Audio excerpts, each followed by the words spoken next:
Welcome to historical Hampi. Hampi has a long history which dates back to the Neolithic period, even though Hampi and its neighborhood reached the pinnacle of glory during the 14th and 15th centuries. Records and inscriptions gathered from this area clearly establish that Rashtrakutas, Chalukyas and Hoysalas constructed Hindu and Jain temples here between the 16th and 12th centuries AD. Later, Hampi became the hub of Deccan region during the reign of the Vijayanagar kings. To understand Hampi better, let us get a good view of the situation during the early 14th century, which led to the formation of the mighty Vijayanagar kingdom. The year 1310 was a landmark year for Deccan India as the mighty Muslim Sultanate of North India advanced southward. It posed grave danger to the existence of large and small Hindu kingdoms and dominions of the south.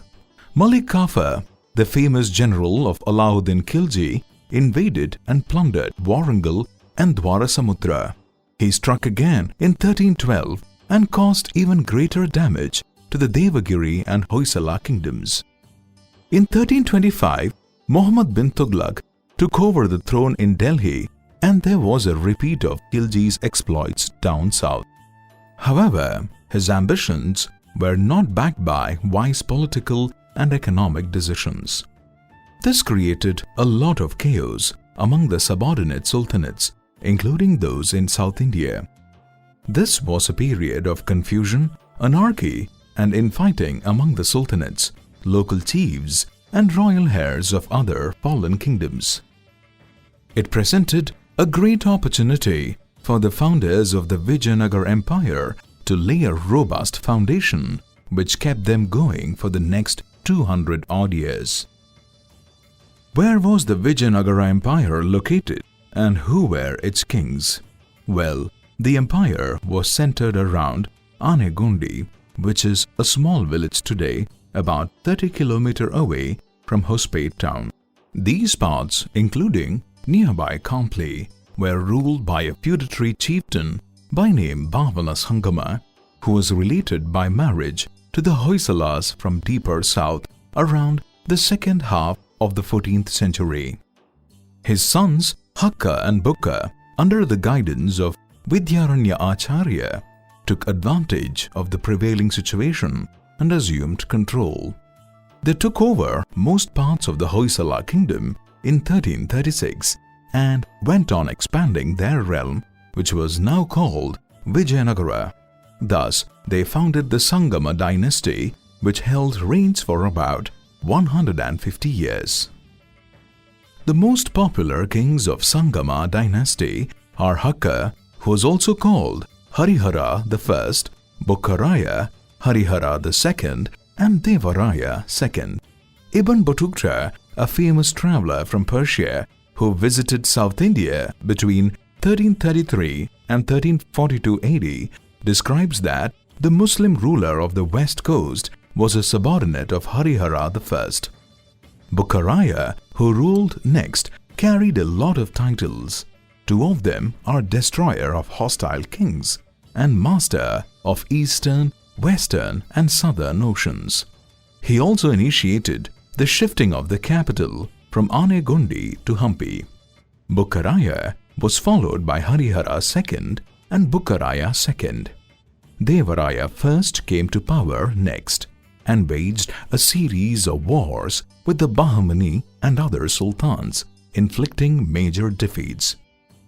Vijayaraya ascended the throne after his father for a short time, after whom Devaraya II or Immadi Devaraya became the king. He was the most popular king amongst the Sangama rulers. He was liberal in thinking, created a Muslim battalion in his army, and formed alliances with the Bahmani Sultanate. He was also a scholar, an author, and a great patron of art and architecture. He was followed by other, less illustrious kings who were weak rulers. Taking advantage, Saluva Narasimha, who was then governor of Chandragiri, and an able commander of the mighty Vijayanagara army, laid a claim to the throne of Vijayanagara Empire. Narasimha thus started the Saluva lineage of Vijayanagara kings in 1486 AD, ending the almost 150 years rule of Sangamas, who left a mark on the timeline of South India. Saluva Narasimha had played a major role in the defeat of Muslim armies, hence he commanded respect. After his death, Narasanayaka of Tuluva descent and a powerful general of the Vijayanagara army was appointed the regent in 1491 AD. He held power on behalf of Narasimha II, who was underage. When Narasanayaka died, his son Veera Narasimha Raya became the regent.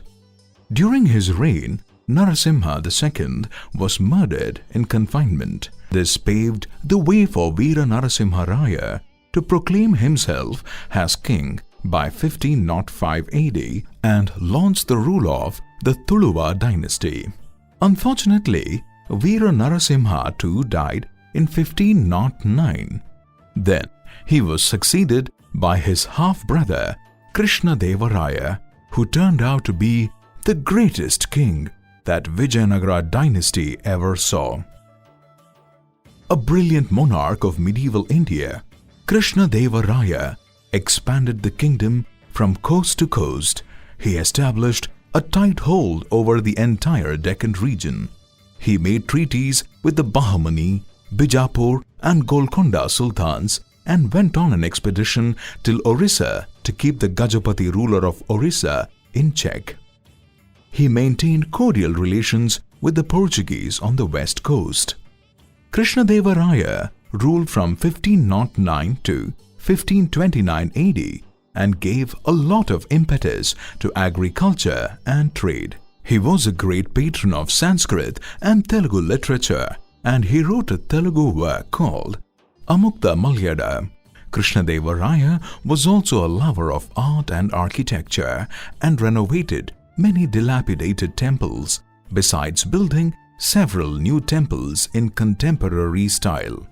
Krishna Deva Raya's half-brother Achyutaraya succeeded him as another capable ruler and patron of arts. After Achyutaraya's death, Sadashiva Raya, the nephew of Krishna Deva Raya, was made the king. However, Rama Raya, the son-in-law of Krishna Deva Raya, assumed control of the administration, politics and other matters of Vijayanagara Empire. During this time, he got entangled in political rivalry with the Deccan sultanates.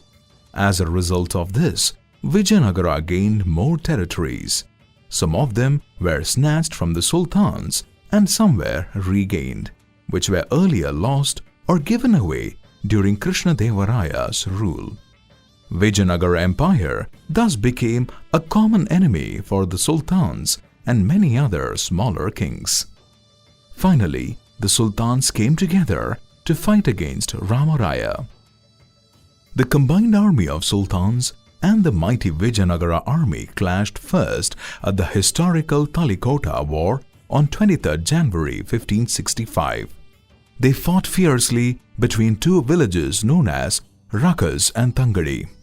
Rama Raya was slain in the war and the rest of the army soon accepted the defeat without any able leader to command the army. Thus, the combined forces of sultans overcame the Vijayanagara army. Sadly, they did not stop there but marched towards Hampi. It is believed that the capital was ransacked and burned over the next 4 to 6 months, leaving very little signs of the mighty and prosperous empire that existed and ruled for over 200 years. Immediately after Rama Raya's death, the panic-stricken royal family fled to Penukonda, which was the beginning of a low-profiled and weak Aravidu dynasty. It is believed that there were some efforts at regaining the lost glory of the vibrant capital city, but the damage was so extensive that it was just impossible to recreate it entirely. Hampi continued to be vast expanse which was pillaged further till it returned to the status of a rocky countryside in whose belly many secrets persist even today. The Vijayanagara kings focused on overall development wherein administration, defense, agriculture, trade, religion and culture received prominence. The rulers were tolerant of other religions like Jainism, Buddhism, Islam and Christianity. There was Muslim presence in their armies. Hampi, being a religious place chosen as the capital, attracted many visitors, promoting local and foreign trade. Its global acclaim brought travelers like Ibn Battuta of Morocco, Niccolo di Conti of Italy, Abdul Razak of Persia, Duarte Barboa, Domingo Paes, Fernando Nunes of Portuguese and Cesare Federici of Italy to its portals between 1340 and 1567 AD. One just has to look out for evidence among the ruins to get an idea of the antiquity of Hampi. An inscription in Brahmi characters found near the king's audience hall tells that Buddhists lived here sometime between 1st and 4th century AD. In most recent excavations, it has been discovered that Western Chalukya, Kalyani Chalukya and Hoysala dynasties ruled this region. As per Hindu mythology, this is the land where Pampa Devi wed Lord Virupaksha.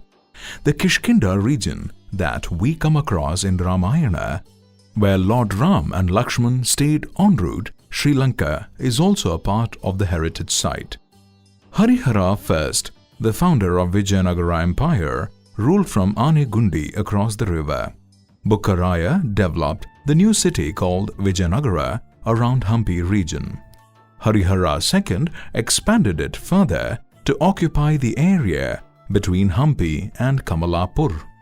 As a result, even though a majority of the structures that you will visit are from this period, there are others which predate the empire such as the Chalukya, Kadamba, Rashtrakuta and Hoysala periods. These structures can mainly be seen around the Virupaksha temple and Hemakuta hill complex. Religious tolerance is also showcased here through the coexistence of temples with mosques and basadis. There are also non-religious themes located within temple complexes. Besides, the architecture of many structures bear ample evidence of a blend of Hindu and Islamic influences. These insights will enrich your experience as you stroll through Hampi and muse about the 200 odd years that this place buzzed with life. The tour of Hampi is divided into 2 trails. It is possible to cover these 2 on foot if you're up to it. You can also use your own transport or the auto rickshaws. The first trail starts at famous and grand Virupaksha temple complex and ends at the Ugra Narasimha temple. The second trail starts at the underground Shiva temple and ends at the Queen's Bath. Choose your time frame before you chart out your own trail, because there are people who wish to devote just 3 hours here, and there are some who haven't had enough of Hampi even after 40 years.